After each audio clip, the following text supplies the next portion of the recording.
My Fairy Diary. The time has come for us to begin living as part of nature, not as one who has dominion over nature. At first glance, this may not sound like anything to do with the teachings from A Course in Miracles, but it's time we learned to truly apply its teachings to the world around us. This means living our truth as beings at one with all other living things. Can we do this? Can we see ourselves as one with the entire planet? And the biggest challenge is yet to come. Can we see ourselves as one with beings from other planets? Can we see beyond the illusion of physical form and embrace the light within all things?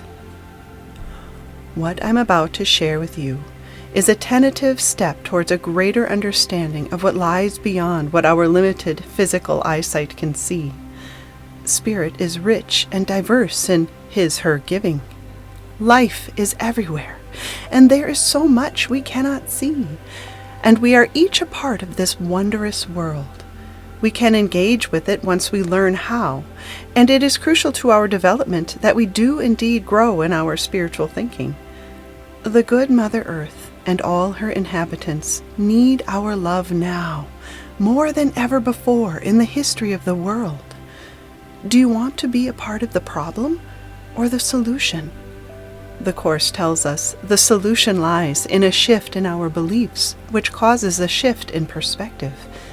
Can we shift our beliefs to believe there are some things we do not yet understand in a world we cannot see, but we are one with nonetheless? Can we learn to feel love's presence in everything around us, both in the seen and the unseen? Are we willing to acknowledge there is a world beyond this one that we cannot see, but is just as real?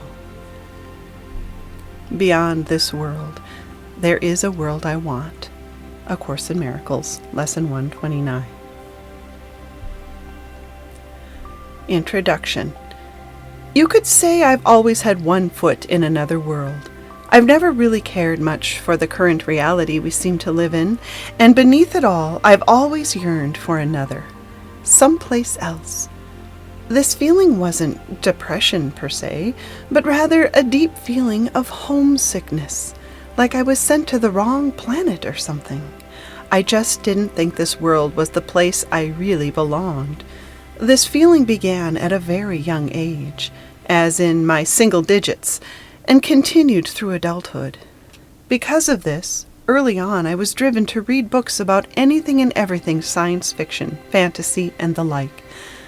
I loved the idea of magic, dragons, unicorns, and fairies. I figured I must have come from a place that had these things before I was born, because I loved them so much. As I grew older, this feeling led me on to deeper subjects such as books on meditation, angels, tarot cards, ghosts, near-death experiences, UFOs, and astrology, to name a few. All this reading and research was my endless quest for the truth. I knew there was more to our world than met the eye.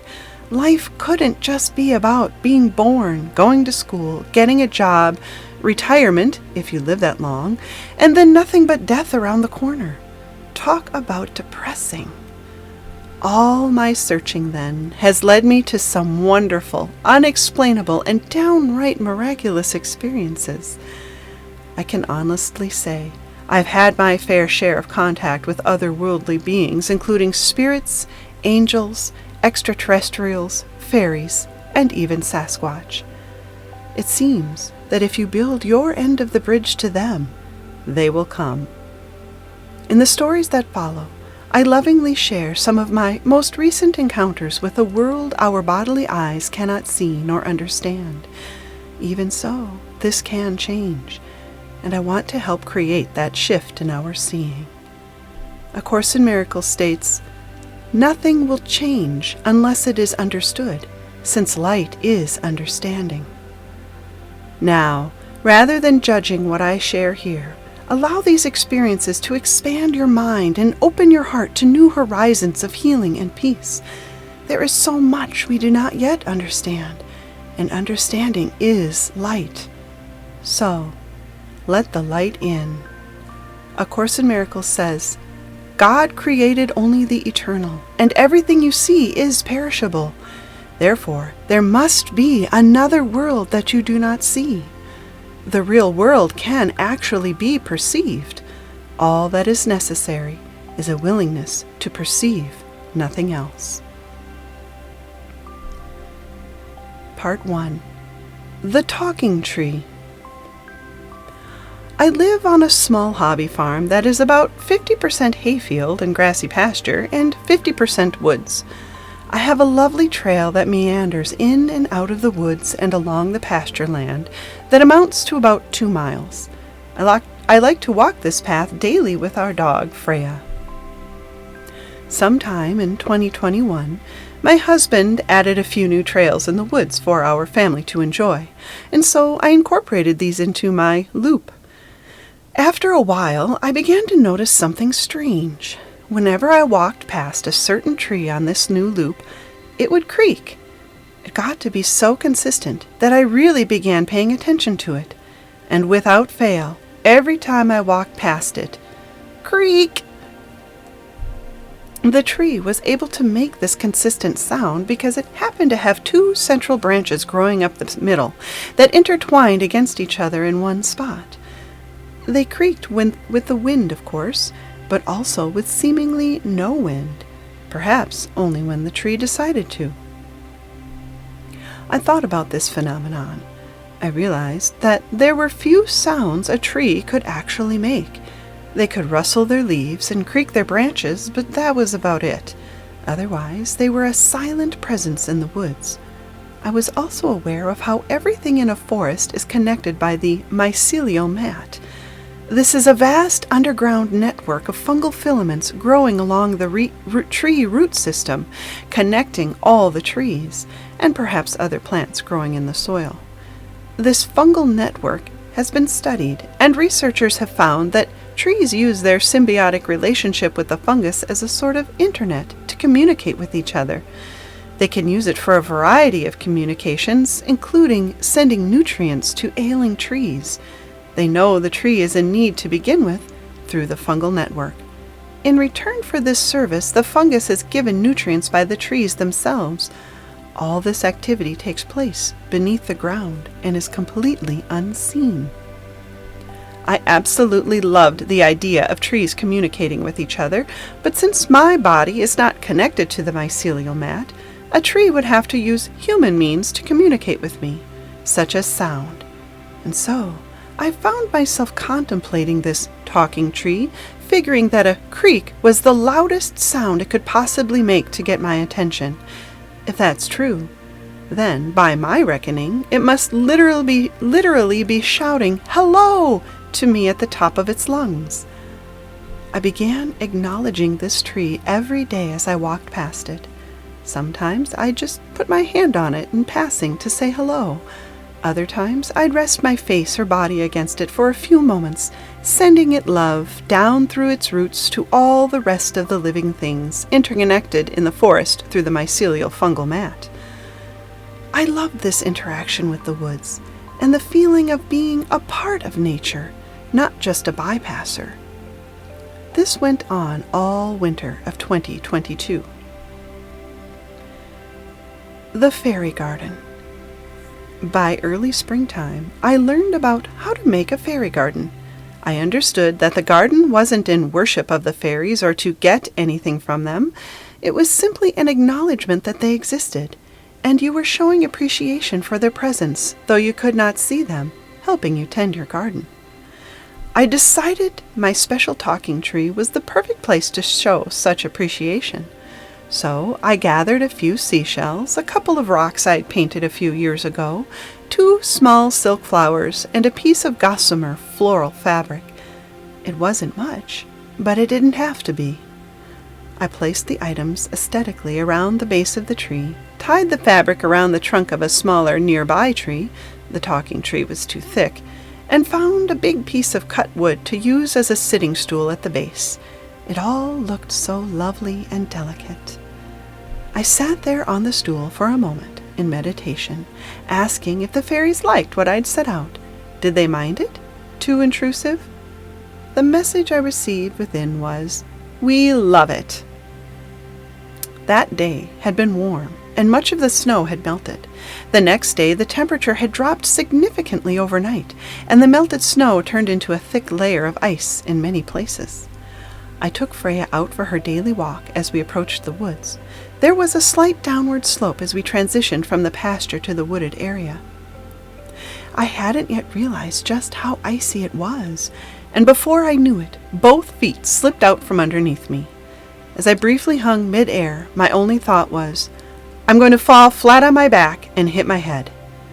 I had no time to put out my arm, twist, or do anything. I was going to fall with my full body weight onto my back. Then, at the moment of impact with the ground, all the momentum left me. The energy of my fall simply vanished, and I found myself quietly lying on the ground. There was no transition from falling to lying down at all. It was as though something came along and diffused the energy of my momentum and gently laid me down.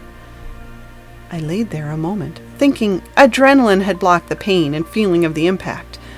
But there was nothing. No pain, no nothing. I got up and checked myself over and found no injuries. I was totally fine, as though nothing at all had happened. I shot a thought out to the fairies. Did you guys just help me? And I only felt the forest smile back at me from within. I felt a deep sense of love and mutual gratitude, a reflection of love given and received between myself and the living nature I cared so much for. The Sasquatch.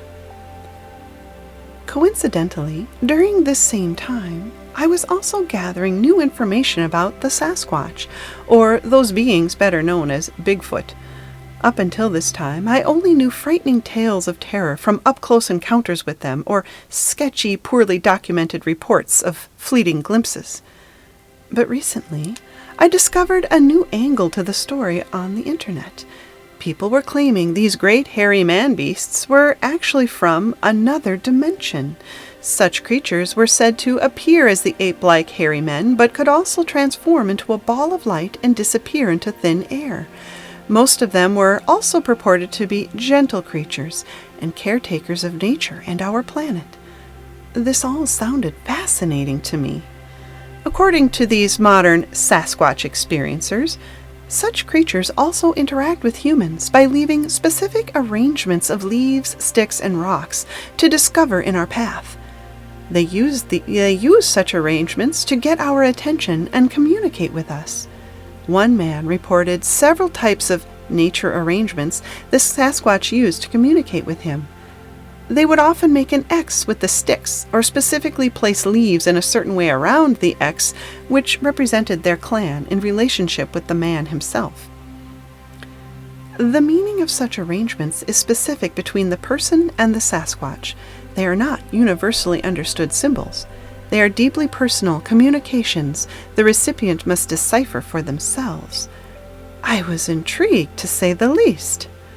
So, for the next few days, I kept my eyes peeled on my dog walks, searching the ground for anything unusual or that looked like it might have been specifically placed in my path. I saw nothing. The forest floor looked like the usual mixed jumble of leaves, sticks, and half-melted snow. I sent a thought out to any Sasquatch who might be listening that if they wanted to communicate with me, they'd have to make it something extremely obvious. The next day was cold and windy. I could barely see to walk Freya, between my fluffy hat pulled down low to my eyes and my fuzzy scarf hiked up high over my nose. Then I saw something unusual. An arrow-straight stick, about a foot long, came shooting past me from behind across the hard frozen snow. It blew past me in the wind at rocket speed and sped on down the path until I couldn't see it anymore. That got my attention. Though completely explainable, it was certainly something I'd never seen. Then I looked down at my feet as I walked a few steps more and saw another arrow-straight stick of the same size, lying horizontal on the ground with a beautiful yellow leaf lying next to it. Then, a couple of steps further, the same exact arrangement, but the stick and leaf were lying vertically on the ground. Then, 2 more steps, and there it was again, an arrow-straight stick with the leaf next to it, but lying horizontal again. A total of 3 identical arrangements, with nothing else around them, lying on the clean white snow. Now the Sasquatch had my attention, so I asked them telepathically what the symbols meant. The reply I received was, "The leaf and stick represent our relationship to each other as Sasquatch and human. We travel this world side by side." I then asked, "So which one of us is the stick and which one is the leaf?" The Sasquatch replied, "Does it matter? They both come from the same tree. And just as a stick and a leaf appear very different, we too come from the same source." Whoa, what an answer! I then asked who or how many Sasquatches I was in contact with. I received the impression of a father and 2 daughters. The 2 daughters have longed for a human contact for some time, but the father was reluctant to allow it due to the negative thoughts of most humans, as well as their inability to pay attention to nature around them enough to even notice contact. But because of my fairy garden and the sensitivities towards nature I'd shown, they thought they'd give me a try. They were connected to a much larger clan that would perhaps reveal itself to me a little by little in time. Again, whoa. I also gathered that the names of the 2 daughters were Ra and Sa. I did not get a name for the father. That was the end of the conversation for the day, and I heard no more telepathically. The next day, I went down my path as usual for my daily dog walk, not expecting to see anything unusual. However, a little way into the walk, I saw a single perfect acorn sitting on top of a lingering snowdrift. It looked totally out of place there, resting gently atop the snow all by itself. I picked it up, wondering if the Sasquatch had placed it there for me. I decided to bring it to my fairy garden as another decoration. A little further up the path, I came across 3 tail feathers lying in the melting snow, perfectly fanned out as though the ground itself plucked them from the bird as it sat there. This, too, was unusual to see. I typically find only single feathers on the ground, but never 3 together and arranged so perfectly. I knew then it might be my Sasquatch friends, so I asked them what it all meant. The father replied to me within, "The acorn represents a seed that has been planted between us, and the 3 feathers represent my family of 3, welcoming you as gently as a feather." And that was all I heard, but it was plenty. An ongoing relationship. In the weeks that followed, contact with my unseen friends continued. One day in March of 2022, I noticed a perfect walking stick lying in the path right across my fairy garden area. It was perfectly white with all the bark removed and a nice handle at the top. It was certainly out of place and conspicuous in its location across the path. Not only that, but it was about 2 feet too tall for me to use, but I figured it was probably the perfect length for a young Sasquatch. I have no doubt it was placed there next to my fairy garden on purpose. I sat on my stump and meditated on the symbolism. The answer was simple. The walking stick was left for me as a symbol of how the Sasquatch walk in the woods as protectors and caretakers, always focusing on the interconnectedness of all things, truly being a part of nature, not just a visitor.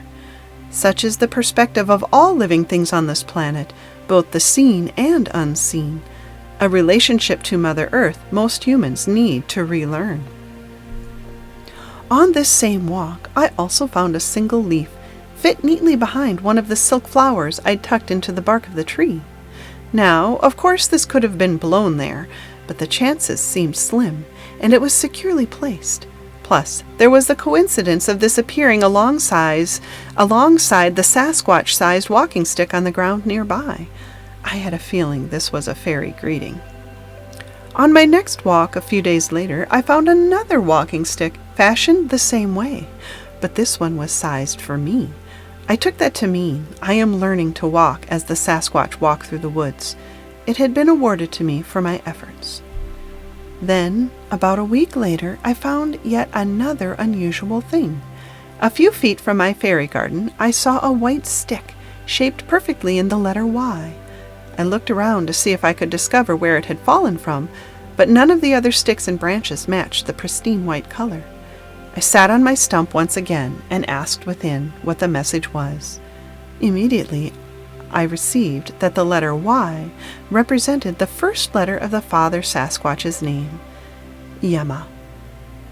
This interaction, of course, can be discounted in a myriad of ways. However, whether it is real or unreal matters not to me. I'm having a wonderful, loving time interacting with this unseen world of nature, and am thoroughly enjoying the exchange of gifts and proof from them that they are indeed real. The talking tree becomes the silent tree.